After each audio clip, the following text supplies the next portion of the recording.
அன்னை கற்றுத்தந்த மொழி தாலாட்டில் கேட்ட மொழி இனிமை கூட்டும் இன்ப மொழியாம் தமிழ் மொழியை வணங்கி வித்யாலட்சுமி சிபிஎஸ்இ பள்ளியின் தமிழாசிரியர் நதியா. இன்று நாம் காண இருக்கும் தமிழ் பகுதி இலக்கணம். இலக்கணத்துல நம்ம பார்க்க போறது சொல். என்ன பார்க்க போறோம்? சொல். சொல் என்றால் என்ன? சொல் என்றால் ஒரு எழுத்து தனித்து வந்து பொருள் தரும்.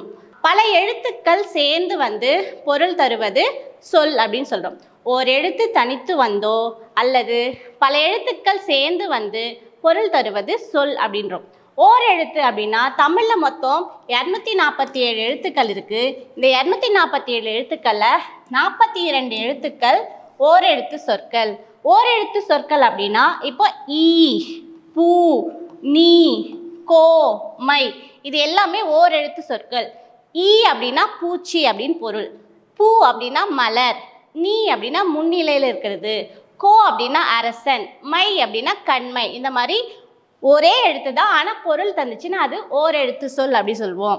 அது இல்லாமல் 2 எழுத்துக்கள், இது ஒரு கா என்பது ஒரு எழுத்து, இல் என்பது ஒரு எழுத்து. 2 எழுத்துக்கள் சேர்ந்து வந்தோ அல்லது 3 எழுத்துக்கள் 4 எழுத்துக்கள் சேர்ந்து வந்து பொருள் தருவது சொல் அப்படின்னு பார்க்க போகிறோம். இந்த சொல் வந்து இலக்கண அடிப்படையிலும் இலக்கிய அடிப்படையிலும் 4 வகையாக பிரிக்கிறாங்க. ஆனால் நம்ம இந்த பாடப்பகுதியில் என்ன பார்க்க போறோம்னா இலக்கண அடிப்படையில் பார்க்க போகிறோம். அது என்னன்னா, இலக்கண அடிப்படையில் சொற்களை 4 வகையாக பிரிப்பாங்க. என்னென்ன அப்படின்னா பெயர்ச்சொல், வினைச்சொல், இடைச்சொல், உரிச்சொல். என்னென்ன சொல்லுங்க? பெயர்ச்சொல், வினைச்சொல், இடைச்சொல், உரிச்சொல். முதல்ல நம்ம பார்க்க போகிறது பெயர்ச்சொல். ஒன்றன் பெயரை குறிக்கும் சொல் பெயர்ச்சொல். என்னது? ஒன்றன் பெயரை குறிக்கும் சொல் பெயர்ச்சொல். எடுத்துக்காட்டு பாரதியார். பாரதியார் ஒரு கவிஞர். ஆசிரியர், மாணவர், கண்ணன், முகிலன், கயல் இந்த மாதிரி ஒன்றன் பெயரை குறிக்கும் சொல் பெயர்ச்சொல். அதே போல் பள்ளி, கண், காலை, மாலை இந்த மாதிரி ஒன்றன் பெயரை குறிப்பது தான் பெயர்ச்சொல். அடுத்து நம்ம பார்க்க போகிறது வினைச்சொல். ஒரு செயலை குறிக்கும் சொல் வினைச்சொல் அப்படின்னு சொல்கிறோம். எடுத்துக்காட்டாக பார்த்தீங்கன்னா குதித்தல், எழுதுதல், பாடுதல், ஓடுதல் இந்த மாதிரி ஒரு செயலை குறிக்கும் சொல்ல தான் வந்து நம்ம என்ன சொல்கிறோம்? வினைச்சொல் என்றோம். சொல்லுங்க. குதித்தல், எழுதுதல், பாடுதல், ஓடுதல் ஒரு செயலை குறிக்கும் சொல் வினைச்சொல். அடுத்து நம்ம பார்க்க போகிறது இடைச்சொல்.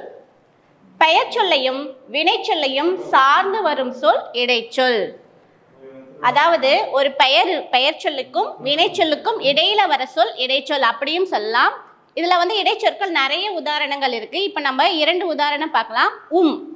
உம்முக்கு வந்து என்ன தந்தையும் தாயும். இப்போ தாய் தந்தை சென்றனர் இந்த வாக்கியம் வந்து நிறைவு பெறல. ஆனா தந்தையும் தாயும் சென்றனர், தந்தையும் தாயும் கோவிலுக்கு சென்றனர் இந்த மாதிரி தொடர் வந்து நிறைவு பெறறதுக்கு இந்த இடைச்சொற்கள் மிகவும் முக்கியமாக பயன்படுது. அதுக்கு அடுத்த எடுத்துக்காட்டு ஐ என்ற எழுத்தும் இடைச்சொற்கள்ல சார்ந்தது தான். திருக்குறளை இயற்றினார், திருவள்ளுவர் இயற்றினார் அப்படின்னா புரியாது. திருவள்ளுவர் திருக்குறளை இயற்றினார். இப்போ ஐ என்ற எழுத்து இங்கே இணைஞ்சு வந்தாதான் அந்த தொடர் வந்து நிறைவு பெறும். அதனால இந்த மாதிரி எழுத்துக்கள் இடையில வர்றதுனால இது இடைச்சொற்கள் அப்படி சொல்றோம். அடுத்து நம்ம பார்க்க போறது உரிச்சொல். பெயர்ச்சொல், வினைச்சொல் ஆகியவற்றின் தன்மையை மிகுதிப்படுத்தி சொல்வதுதான் உரிச்சொல். அதாவது எடுத்துக்காட்டு நகர். நகர் அப்படின்னு இருக்கு, ஆனா அதோட சிறப்புக்குனால மாநகரம் அப்படின்னு சொல்றாங்க. அந்த மாதிரி மா என்ற எழுத்து வந்து நகரோட இணைஞ்சு வருது இல்லையா? அப்ப இந்த மா என்ற எழுத்து தான் உரிச்சொல். அடுத்த எடுத்துக்காட்டு சால. இப்போ வந்து மாணவர்கள் சத்தான உணவினை உண்பது ஆரோக்கியத்திற்கு சால சிறந்தது. சால சிறந்ததுன்னா மிகவும் சிறந்தது, ஆரோக்கியமான உணவை நம்ம மாணவர்களுக்கு கொடுக்கணும் அப்படின்னு இந்த எடுத்துக்காட்டுல இருந்து தெரிஞ்சுக்கிறோம். நினைவு கூறலாம். இலக்கணம். இலக்கணத்துல நம்ம பார்த்தது என்ன? சொல். இந்த சொல் வந்து எத்தனை வகைப்படும் சொன்னோம்? 4 வகைப்படும். பெயர்ச்சொல், வினைச்சொல், இடைச்சொல், உரிச்சொல். ஒன்றன் பெயரை குறிக்கும் சொல் பெயர்ச்சொல். அதுக்கு நம்ம நிறைய எடுத்துக்காட்டுகள் பார்த்தோம். பாரி, பள்ளி, காலை, கண், படித்தல் இந்த மாதிரி வாக்கியங்கள் எல்லாம் பெயர் சொல்ல வரும். அடுத்து வினைச்சொல். ஒரு செயலை குறிக்கும் சொல் வினைச்சொல் அப்படின்னு பார்த்தோம். எடுத்துக்காட்டு வா, படி, எழுது, குதி, நட. இது எல்லாமே ஒரு செயலை குறிக்கிறதுனால இது வினைச்சொல் சொல்லும். அடுத்து இடைச்சொல். பெயர் சொல்லுக்கும் வினைச்சொல்லுக்கும் இடையில வர சொல் இடைச்சொல். எடுத்து அதுக்கு மற்று, ஐ இது எல்லாமே இடைச்சொல்ல வர எடுத்துக்காட்டுகள். அடுத்து உரிச்சொல். ஒரு பெயர் சொல்லுக்கும் வினைச்சொல்லுக்கும் உரிமையாக வரும் அல்லது அந்த பெயரை சிறப்பிச்சு கூறுதுதான் உரிச்சொல் பார்த்தோம். எடுத்துக்காட்டு என்ன பார்த்தோம்? நகரம் பார்த்தோம், மாநகரம் பார்த்தோம். சிறந்தது, சால சிறந்தது. பாருங்க, மாநகர், உருப்பசி, தவமுனிவர், இந்த மாதிரி பார்த்தோம். இந்த இலக்கண வகை சொற்கள் உங்களுக்கு புரிஞ்சிருக்கும்னு நினைக்கிறேன்.